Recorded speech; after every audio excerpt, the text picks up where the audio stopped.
there's a train leaving. So, with roads you can go through a valley, whereas with trains the only way to go through a valley is to bridge across it. So, morning. It is currently Wednesday the 10th of March. I'm back to school. I was back to school 2 days ago, which obviously means that now I can essentially travel between Harrogate and back, and I can also see my friends, go out for walks and stuff. So we're actually going to be doing a few more outdoorsy videos. I usually take the bus to school, but as you can see probably today I'm taking the train, and the reason is because I'm doing some sort of like abandoned structure kind of video. So today we're doing Crimple Low Viaduct, which obviously we're not going to travel over Crimple Low Viaduct, because if it's abandoned, why would you travel over it? What we are certainly going to do is we're going to travel over its sister viaduct, and from there you can actually see Crimple Low Viaduct. So it's just generally going to be one of those strange videos. I'm going to see how it goes, see how you guys feel about it. I'm planning to do 2 or 3 more as well, so I'll do them as well to get them out of the way and see how you guys respond. So yes, Crimple Low Viaduct, let's get there.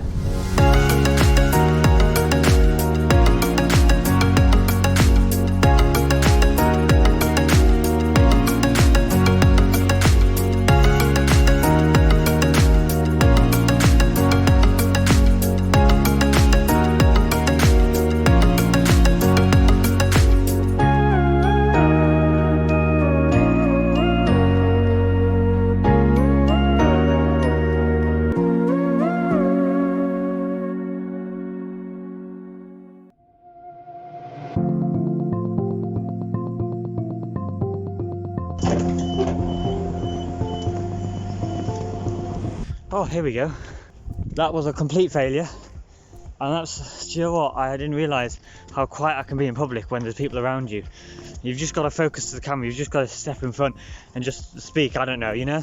But anyway, yeah, I went to go get that shot, and then I thought, do you know what, I'll point at the bridge just as we pass it. First of all, it was really small.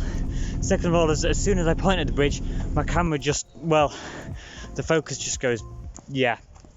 Another thing I forgot to mention was I literally on the bus in the way to Leeds this morning, and I looked into YouTube Studio and I almost had a fucking fit. Absolutely, I actually had a fit. I tell you, I hit 420 subscribers in the last 2 or 3 days on the YouTube Shorts channel. That's amazing. That's absolutely amazing. I'm so glad I started planning these crazy videos. I'm gonna walk this way. I'm so glad I started making these outdoor videos, and my gimbal, oh come on, I've been doing this all day. There we go. But I was absolutely blown away at the fact that somehow we managed to get 420 subscribers in like the space of 2 or 3 days. God knows where I'll be when this video comes out. Could be massive. My main channel, it's still 85, so hopefully we'll be able to transfer some people, join the Oscair Brady gang. And obviously within the next few weeks I might get a bit more confident on the camera. Right now the only reason I'm confident is because I can't see people around me. And so I've got to get into the zone of vlogging, I'm telling you right now.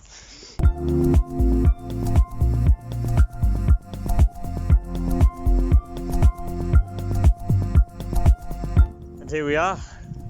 There you go, Crimple Low Viaduct. It's got 10 arches. It was built in 1848, or I think it was completed in 1840. Obviously it took a few years to build.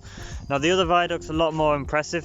It's got about 30 arches, so this one was definitely not as an impressive one, and we'll see soon why it closed down. There's a very, very good reason. In fact, there's a very good kind of telltale sign alongside the arches. But it was nevertheless a great feat of engineering, and if you ever travel on the Harrogate line today, whenever you pull up a panel, the train nowadays goes straight to Hornbeam Park and Harrogate. Now Hornbeam Park opened in 1990, so it didn't exist at the time, back in 1850. However, instead of going over Crimple Valley Viaduct, it went over this viaduct, and it went all the way off to Starbeck and then Harrogate. So it did like a weird kind of hook into Harrogate instead of what it does now, which it just kind of goes over the main viaduct and straight into Harrogate, pretty direct now. So we're going to have a little look at this. We're going to take a look a bit further into the history, and I'll see you in a moment.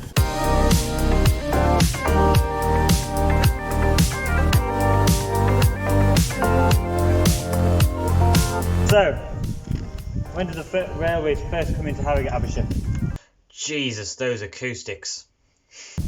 1848. 1848. There were 2 companies which were Leeds and Thirsk. he's remembered it. He's remembered it. Leeds and Thirsk. Oh, Leeds and wait, Thirsk. that's the wrong. I was trying to go like this, but I went like this. And then what was the other one? North Midlands, right? Yeah, York and North Midlands. So there were two companies. Yeah. And the Leeds and Thirsk one is the line that we currently see today, and the York and Midland one is the one we don't.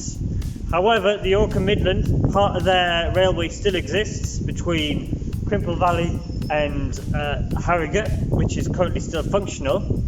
And as for the Leeds and Thirsk, they've got it all the way up to Panel. So they've combined the two lines together, the two lines that they built, and they abandoned this structure, which is Crimple Low Viaduct, for structural reasons, and I'll come to that in a moment. And obviously they also abandoned from Crimple Valley all the way out to Wetherby, and then from Wetherby onto York and Leeds. So Wetherby lost this railway in about 1964, and that was because of beaching cuts. However, this one didn't even make it to beaching cuts. This made it to 1951. Cut that bit out. Wait, what's wrong with it? That's history. So Crimple Low Viaduct wasn't as impressive as Crimple Valley Viaduct, which we might have a little look at later on. However, it's got 10 arches, which is still okay, I guess. Yeah. But the other one has 30 arches, and it's got like a 30-foot drop, 34 meter drop. If you want to test it for yourself, yeah, you can. You feel more than welcome to we'll put it test down for in below. yourself. Very close to Yorkshire. Yorkshire, yeah. So it's close to the Yorkshire Showground because it was sold to the Yorkshire Showground, or it was sold. Yeah, it's sold to the Yorkshire Agricultural Society 8 years after it closed down. I can't do math. Basically, it opened in 1848. It had some structural problems, and you'll see on the side of the viaduct there are like tie bars and pattress plates, and you can see the pattress plates, and we'll take a look at them in a moment, or you'll see them on screen right now. And essentially, because of those structural problems, it deteriorates all the way up until July 1951, when they deemed it too expensive to fix. I was gonna say. I just really. I think we should talk about it. No, stop.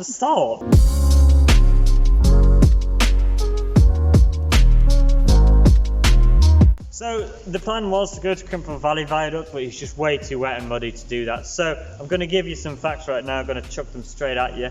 So Crimple Valley Viaduct was also built at the same time, but it was much better, as I mentioned. 34 meters from bottom to top. Wait, just give me a second. How do you like? Did you actually do a lot of research? Yeah. I knew loads of shit about railways around here. It's just stupid. But yeah, this one was built in 1848. There was actually a rail station just before the viaducts in 1867, and it was closed 1.5 years later in 1869. That's really clever. That was really good. It didn't go well. It was called Crimple Valley Station.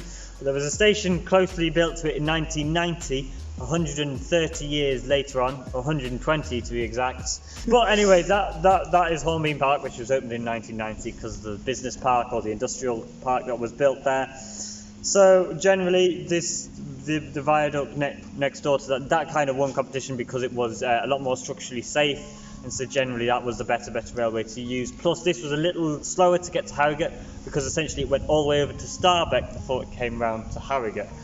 Thank you so much for watching today's video. It's a very different video to my usual videos. Usually I'm in this bedroom, but guess what? You're not going to be seeing so much of this bedroom for the next month or so. You'll be seeing a lot more outside videos, so hopefully you're enjoying that. Next week we're doing kind of a series kind of thing. Hopefully that's working out because I'll only be able to record that literally from about yesterday, so it's a very quick turnaround time. But in 2 weeks time we're going back to the same series, and we're looking somewhere north of Harrogate. We're looking somewhere along the Ripon and North Allerton line. So once again, thank you very much. Stay tuned, stay subscribed, and subscribe if you haven't subscribed already, and I'll see you in the next one.